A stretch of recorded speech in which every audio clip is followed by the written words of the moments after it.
আজ আমি আপনাদের একটা ইউনিক ডিমের অমলেট বানিয়ে দেখাবো।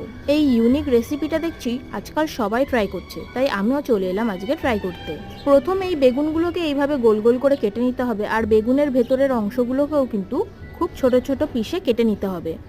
এবার একটা বোলের মধ্যে আমি 3টে ডিম নিয়ে নিয়েছি। সেই ডিমের মধ্যে একে একে লঙ্কা কুচি, পেঁয়াজ কুচি, ধনেপাতা কুচি আর ছোট ছোট করে কেটে রাখা বেগুনগুলোও দিয়ে দিলাম।